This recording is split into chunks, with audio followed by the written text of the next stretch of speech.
प्रश्न 6 13.1 का प्रश्न 6 है कि दवा का एक कैप्सूल एक बेलन के आकार का है जिसके दोनों सिरों पर एक एक अर्धगोला लगा हुआ है। आकृति पूरे कैप्सूल की लंबाई 4 mm और उसका व्यास 5 mm है। इसका पृष्ठीय क्षेत्रफल ज्ञात कीजिए। तो ये आपको बेलन है, मैं बेलन की बात कर कैप्सूल की बात कर रहा हूँ, और इस कैप्सूल का जो टोटल लेंथ है ये 14 mm है, 14 mm। और इसका जो व्यास ये दे दिया है, टोटल लेंथ ये 5 mm, माने व्यास आपको 5 mm दे दिया है। लिखेंगे दिया है, कहाँ की बात मैं कब कह रहा हूँ, तो कैप्सूल की। तो आप लिख सकते हो कैप्सूल में टोटल जो लेंथ है L बराबर दे दिया है 14 mm और आपको D का मान दिया है 5 mm। तो R का मान अगर निकालना चाहते हो तो 5/2 mm हो जाएगा। D में 2 से भाग दे देते हैं। अब सूत्र से कैप्सूल के पृष्ठीय क्षेत्रफल को आप एक फॉर्मूला याद रखना, कैप्सूल का पृष्ठीय क्षेत्रफल का फॉर्मूला होता है 2πRL। तो 2π के स्थान पर 22/7, R के स्थान पर आपको 5/2 और L के स्थान पर लिख सकते हैं 14। 7 दूना के 14, ये 2 से 2 कैंसिल, 22 दूना 44 गुणे 5, 5 चौक के 20, 5 चौक के 20 22 mm स्क्वायर, और यही हो जाएगा आपका कैप्सूल का पृष्ठीय क्षेत्रफल। इस तरह से आप क्वेश्चन नंबर 6 को सॉल्व कर सकते हो। प्रश्न 7 की बात करते हैं। तो कोई तंबू एक बेलन के आकार का है जिसके ऊपर एक शंकु अध्यारोपित है। बेलन बना देते हैं और इसके ऊपर एक शंकु है। जिस तरह से प्रश्न कर रहा है उस तरह से हम प्रश्न का सॉल्यूशन निकालने का प्रयास करेंगे। इसके ऊपर शंकु है, इस तरह का है। यदि बेलन के भाग का ऊंचाई, बेलनाकार भाग के ऊंचाई और व्यास ये दे दिया आपको, व्यास आपको दे दिया है 4 मीटर, ये 4 मीटर का दे दिया, और ऊंचाई दे दिया है h बराबर कितना दे दिया आपको 21 मीटर। जबकि शंकु का जो ऊंचाई दिया है, ये ऊंचाई जो दिया है ये कितना दे दिया आपको 2.8 मीटर। तो अगर r की बात करें तो कितना मीटर हो जाएगा, 2 मीटर हो जाएगा। तो कह रहा है कि इस तंबू को बनाने में प्रयुक्त कैनवास का क्षेत्रफल ज्ञात कीजिए। तो लिखेंगे सबसे पहले दिया है, किस चीज की बात कर रहे हैं हम लोग, बेलन में। तो बेलन में D का मान आपको दे दिया है, व्यास दे दिया है कितना, तो 4 मीटर। तो R का मान इसका आधा करेंगे तो 2 मीटर हो जाएगा, D/2।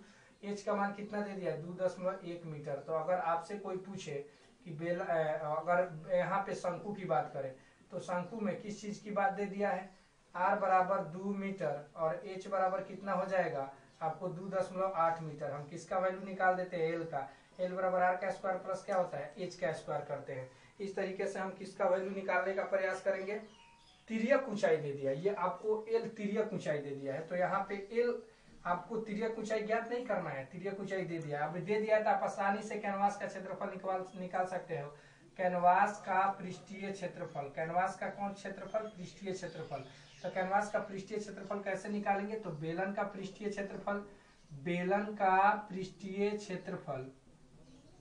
प्लस शंकु का पृष्ठीय क्षेत्रफल, तो शंकु का पृष्ठीय क्षेत्रफल आप ज्ञात कर सकते हो।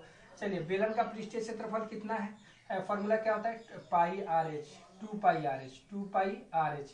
और बेलन का वक्र पृष्ठीय क्षेत्रफल 2πRh और शंकु का पृष्ठीय क्षेत्रफल होता है πRL। अब इन दोनों में क्या कॉमन है, πr कॉमन है। πr कॉमन कर लेते हैं, 2h प्लस क्या बच जाएगा L। पाई के स्थान पर क्या लिखेंगे 22/7 और r के स्थान पर 2 गुणे h के स्थान पर 2.1 और L के स्थान पर क्या लिख सकते हैं हम लोग, L के स्थान पर लिख सकते हैं 2.8।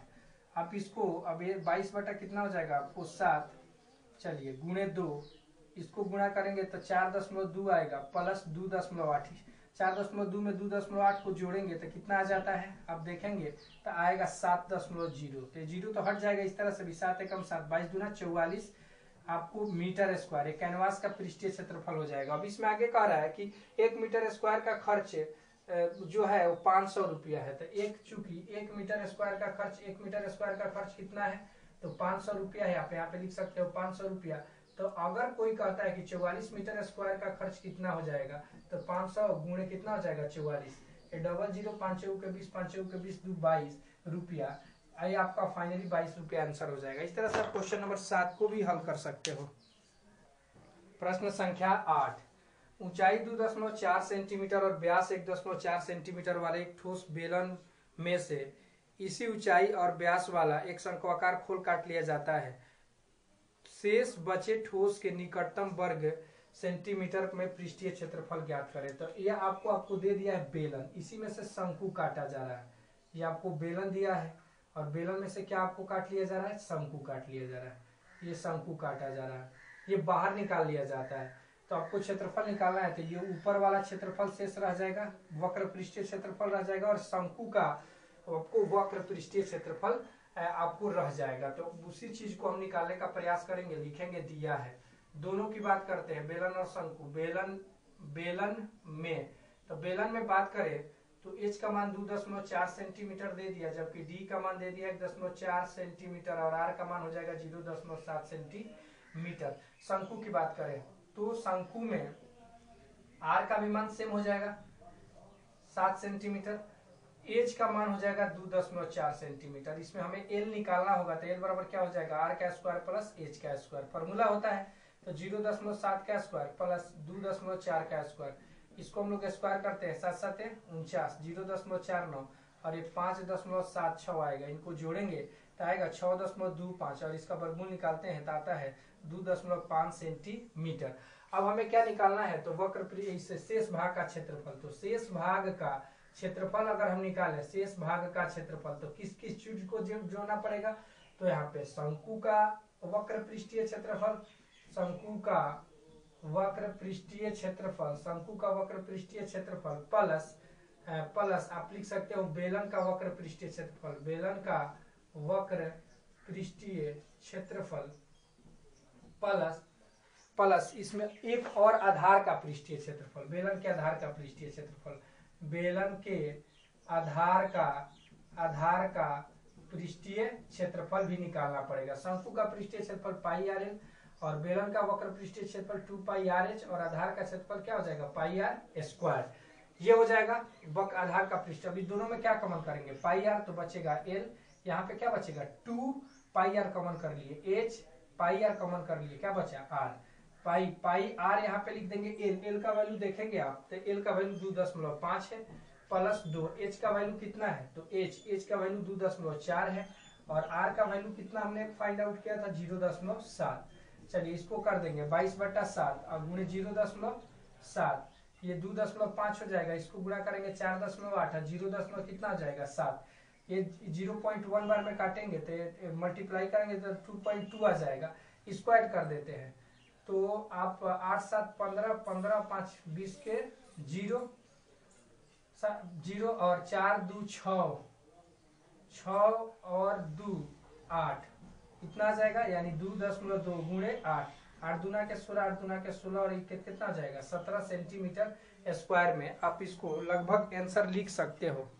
ये निकटतम वैल्यू पूछ रहा है तो 17.6 किसके नजदीक है, 17 के नजदीक की 18। अगर कहेंगे 17 रुपया 60 पैसा, 18 रुपया के नजदीक है कि 17 रुपया के, तो आप बताओगे कि निश्चित रूप से 18 रुपया के नजदीक है। तो लगभग में इसका वैल्यू कितना आ जाएगा 18 सेंटीमीटर स्क्वायर, जो आपको एनसीईआरटी के बुक में आंसर दिया हुआ है। प्रश्न संख्या 9, प्रश्न कह रहा है कि एक लकड़ी के एक ठोस बेलन के प्रत्येक सिरे पर एक अर्धगोला खोदकर निकालते हुए एक वस्तु बनाई गई है, जैसे कि आकृति 13.11 में दर्शाया गया है। यदि बेलन की ऊंचाई 10 सेंटीमीटर और आधार की त्रिज्या 3.5 सेंटीमीटर है तो इस वस्तु का संपूर्ण पृष्ठीय क्षेत्रफल ज्ञात करें। आपको फिगर भी दे दिया है, बेलन के रूप का है और ये अंदर के तरफ इसको काटा गया है, अंदर के तरफ इसको काटा गया है, अंदर के। अब बोल रहा है कि जो शेष भाग है उसका क्षेत्रफल निकाले। तो हम बेलन के वक्र पृष्ठीय क्षेत्रफल में से दोनों अगर शंकु का वक्र पृष्ठीय क्षेत्रफल घटा देते हैं तो आसानी से ज्ञात हो जाएगा। तो क्वेश्चन नंबर कितना है 9 का सोल्यूशन लिखेंगे, दिया है। किस चीज की हम बात कर रहे हैं, तो बेलन का। तो बेलन में हमें दो चीजों की आवश्यकता होगी, आर और एच का। तो बेलन में आपको त्रिज्या का मान दे दिया है, एच बराबर 3.5 सेंटीमीटर, 3.5 सेंटीमीटर और एच का मान नहीं है 3 आर का मान है, और एच का मान दे दिया है, एच बराबर आपको दे दिया इसमें 10 सेंटीमीटर, 10 सेंटीमीटर लिख देंगे। फिर हम लोग अर्धगोला की बात करें तो अर्धगोला में भी आर का मान सेम होगा, तो अर्धगोला में आर बराबर 3.5 सेंटीमीटर। अब लिखेंगे इसलिए संपूर्ण ठोस का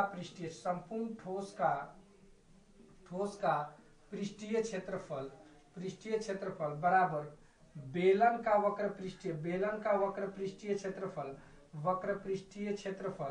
अब प्लस 2 गुणे अर्धवृत्त का पृष्ठीय क्षेत्रफल, अर्धवृत्त का पृष्ठीय क्षेत्रफल, अर्धवृत्त का पृष्ठीय क्षेत्रफल। चलिए वेलन का पृष्ठीय क्षेत्रफल 2 पाई आर एच, और ये 2 गुणे कितना हो जाएगा 2 पाई आर स्क्वायर।